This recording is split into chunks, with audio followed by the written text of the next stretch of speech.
എത്ര വിസ്തൃതമായ അവിസ്മരണീയമായ ഒരു ഗാനലോകം തീർത്താണ് അദ്ദേഹം മടങ്ങുന്നത് എന്നത് തന്നെയാണ് അതിൻ്റെ ഒരു യാഥാർത്ഥ്യം. അതുകൊണ്ട് തന്നെ നമ്മൾ അദ്ദേഹത്തിൻ്റെ വേർപാട് സംഭവിക്കുമ്പോഴും അദ്ദേഹം നമ്മളിൽ നിന്ന് പോകുന്നില്ല എന്ന തോന്നൽ ഈ ഒറ്റ റിപ്പോർട്ടിലൂടെ അദ്ദേഹത്തിൻ്റെ ആ സമഗ്രമായ വിപുലമായ വിശാലമായ ഗാനലോകത്തേക്ക് നമ്മൾക്കെല്ലാവർക്കും ഒരേ മനസ്സോടെ എത്തിച്ചേരാൻ കഴിഞ്ഞു എന്നുള്ളതാണ്. എത്ര വ്യത്യസ്തങ്ങളായ പാട്ടുകൾ, ഞാൻ ഇടയ്ക്ക് സൂചിപ്പിച്ചതുപോലെ ഈ പ്രായമായ കാലത്തും അദ്ദേഹം പാടിയ പാട്ടുകളൊക്കെ ഈ റിപ്പോർട്ടിൻ്റെ ഒടുവിൽ വെച്ചിട്ടുണ്ട്. എത്രമാത്രം സൂപ്പർ ഹിറ്റുകളായി മാറിയതാണ്.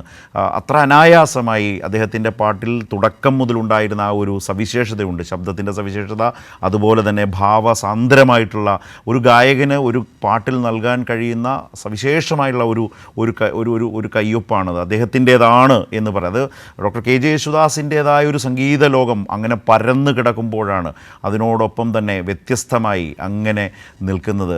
ബിജു മുത്തത്തിയുടെ റിപ്പോർട്ടിൽ പറഞ്ഞ പോലെ സർവ്വമേഖലകളിലും, സംഗീതത്തിൻ്റെ സർവ്വമേഖലകളിലും അത്രമേൽ ഡോക്ടർ കെ ജെ യേശുദാസ് നിൽക്കുമ്പോഴും അതിമനോഹരമായ ലളിത സുന്ദര ഗാനങ്ങൾ, ഭാവഗാനങ്ങൾ, ഭാവഗീതങ്ങൾ ജയഗീതങ്ങളാക്കി മാറ്റിക്കൊണ്ടാണ് പി ജയചന്ദ്രൻ എന്ന ഗായകൻ മലയാളിയുടേത് മാത്രമല്ല, മലയാളത്തിനപ്പുറം സൗത്ത് ഇന്ത്യൻ, ദക്ഷിണേന്ത്യൻ ഭാഷകളിലൊക്കെ അദ്ദേഹം, അതുപോലെ തന്നെ എത്രയെത്ര സംഗീത സംവിധായകരാണ്, ഏറ്റവും ഒടുവിൽ AR റഹ്മാൻ വരെ, അല്ലെങ്കിൽ കീരവാണി ഈ അടുത്ത കാലത്ത് ചെയ്ത പാട്ടുകളിലൊക്കെ, അല്ലെങ്കിൽ ഇളയരാജ, അതുപോലെ വയലാറിൽ ദേവരാജനിൽ തുടങ്ങി വയലാറിൻ്റെ കാലത്ത്, അതുപോലെ തന്നെ അർജുനൻ മാസ്റ്റർ, ദക്ഷിണാമൂർത്തി, അതുപോലെ വയലാർ ശ്രീകുമാരൻ തമ്പി, പി ഭാസ്കരൻ അടക്കം എത്രയോ എഴുത്തുകാർ, എത്രയോ സംഗീത സംവിധായകർ, ഇവരുടെ ആ തലമുറകളിലൂടെ പകർന്നു വന്ന കാലത്തെല്ലാം അവർക്കൊപ്പമൊക്കെ സഞ്ചരിച്ച് അദ്ദേഹത്തിൻ്റേതായ പാട്ടുകളാക്കി മാറ്റിയ ദേവരാജൻ മാസ്റ്ററുടെ ശിഷ്യനാണ് എന്നതിലേറെ അഭിമാനിച്ച് അങ്ങനെ മുന്നോട്ട് പോയ ഒരു പി ജയചന്ദ്രൻ എന്ന ഗായകൻ, അങ്ങനെ പറയാനേറെയുള്ള അതിലുമേറെ ഗാനങ്ങൾ നമ്മുടേതാക്കി നമ്മൾക്കായി സമ്മാനിച്ച നമ്മുടെ പ്രിയ ഗായകൻ, ഭാവഗായകൻ എന്നുള്ളതാണ്.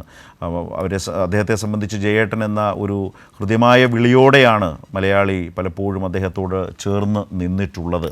അതും വളരെ സവിശേഷമായ ഒരു അനുഭവകാലം തന്നെയായിരുന്നു അദ്ദേഹത്തിലൂടെ നമ്മൾ അനുഭവിച്ചത്, അദ്ദേഹം പാടിയ അദ്ദേഹത്തിൻ്റെ ഗാനങ്ങളിലൂടെ നമ്മൾ അനുഭവിച്ചിട്ടുള്ളത്.